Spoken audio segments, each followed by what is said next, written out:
Nous terminons ce premier chapitre par un exercice corrigé, important, parce que on va faire des calculs de consommation électrique. Donc c'est un problème tout à fait domestique de la vie courante. Donc l'hypothèse est la suivante. Un radiateur électrique de type convecteur dissipe une puissance de 1 kW, 1000 watts, lorsqu'il est alimenté sous une tension de 240 volts. Alors 240 volts, c'est la tension du réseau électrique français que vous avez dans vos prises à la maison, même s'il s'agit d'une tension alternative. Mais dans ces calculs-là, peu importe cette question que nous aborderons de façon plus détaillée dans des chapitres à venir. Donc on va simplement se contenter de la valeur numérique.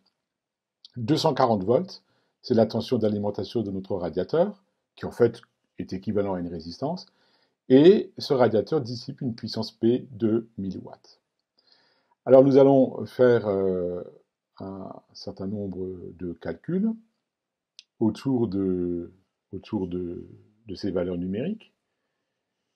Et si vous regardez dans les livres, vous allez voir des formulations d'exercices qui parfois sont un petit peu datées, parce qu'aujourd'hui, évidemment, compte tenu de l'urgence climatique, un nouveau concept est arrivé, c'est le concept de masse équivalent CO2. Donc on va aussi moderniser un petit peu l'exercice et faire des calculs de ce type. Alors on va d'abord calculer le courant qui traverse le radiateur électrique, cette résistance équivalente.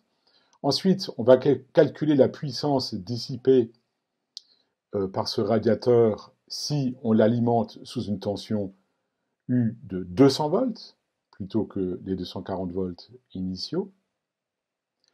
On va faire ensuite un calcul de coût monétaire, ça c'est les exercices du type années 90 ou années 2000, où les questions d'urgence climatique étaient encore un petit peu moins prégnantes. Et là, pour le coup, si on peut dire, il s'agit de donner le prix du kilowattheure.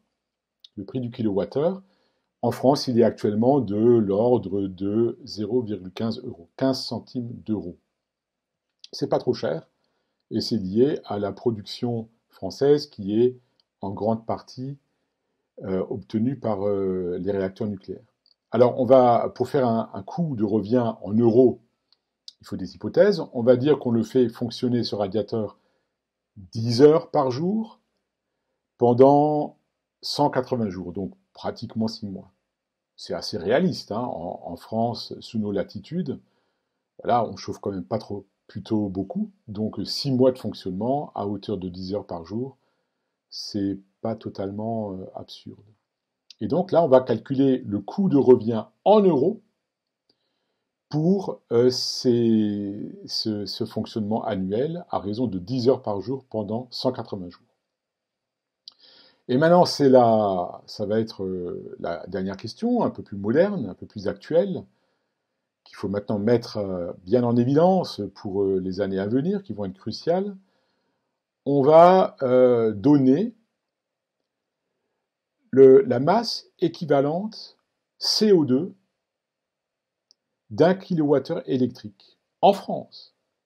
En France, parce que ça dépend beaucoup de la production électrique de chaque pays. Je viens de dire qu'en France, c'est plutôt bas carbone parce qu'on a une production électrique qui est surtout nucléaire, qui ne produit pas de CO2. Et on va admettre, c'est une donnée qu'on peut trouver sur Internet, qu'un kilowattheure électrique émet en moyenne, en France, à peu près 0,1 kg de CO2. Mais je répète, hein, il y a des pays qui n'ont pas d'énergie nucléaire, qui comptent plus par exemple sur le charbon, l'Allemagne par exemple, auquel cas le kilowattheure électrique émettra plus que 0,1 kg de CO2.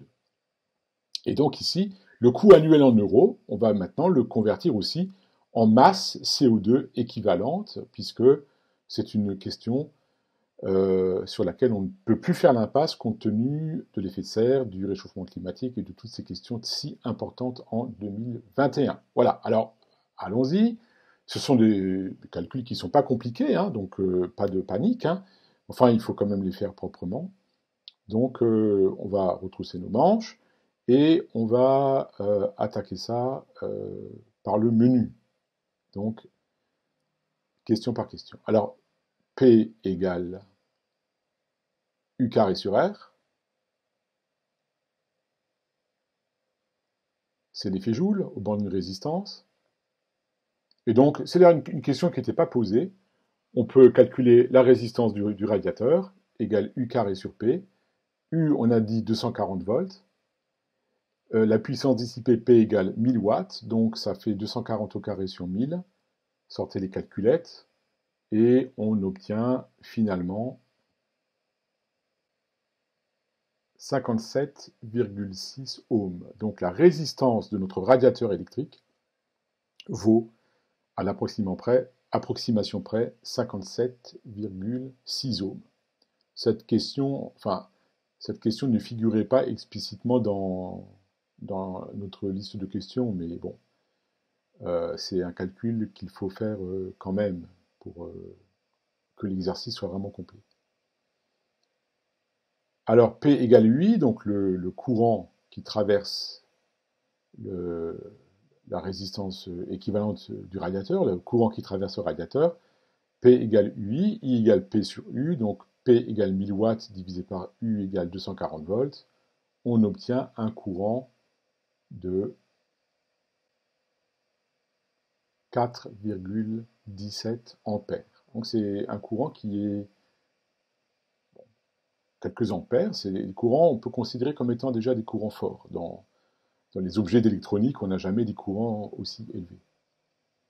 Deuxième question, quelle serait la puissance consommée par le radiateur si on ne l'alimentait plus que avec U égale 200 volts? Alors, P égale U carré sur R.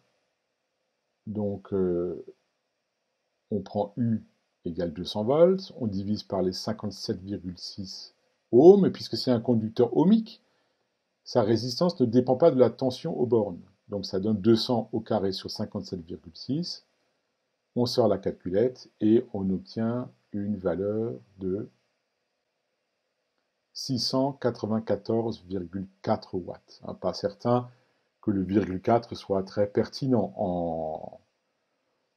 En génie électrique, on fait des calculs qui ne sont pas nécessairement trop précis. On n'est pas en physique fondamentale, donc peut-être inutile d'avoir 4 chiffres significatifs. Enfin, la troisième question. Donc, on alimente à présent le radiateur avec une puissance de 1 kW, 1000 watts, 1 kW, et on le fait fonctionner pendant 10 heures par jour, pendant 180 jours. Quelle est l'énergie qu'il a dissipée? Eh bien, l'énergie, c'est la puissance fois le temps. P fois T. Avec donc notre P égale 1 kW.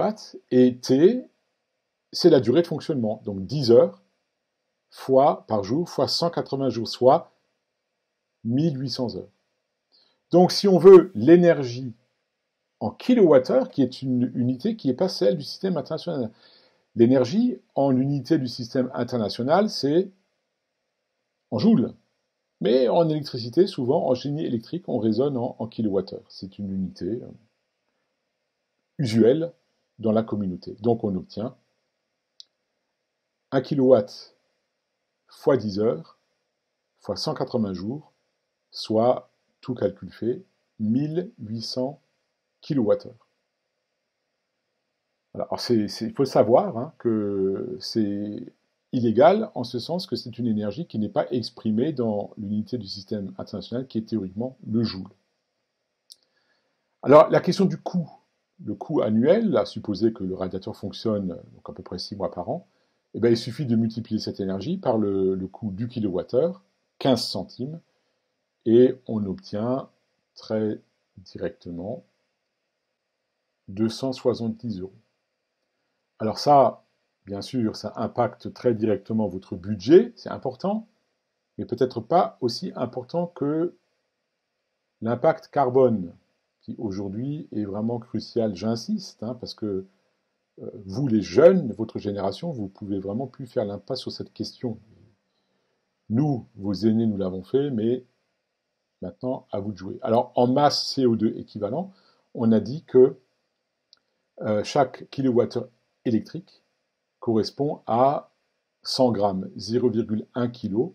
Ça fait donc une masse CO2 de 180 kg. Alors, c'est assez faible, mais je répète, C'est bien parce qu'en France, en réalité, en France, l'énergie l'énergie électrique est beaucoup d'origine nucléaire et qui n'a pas d'impact en termes d'émissions de CO2.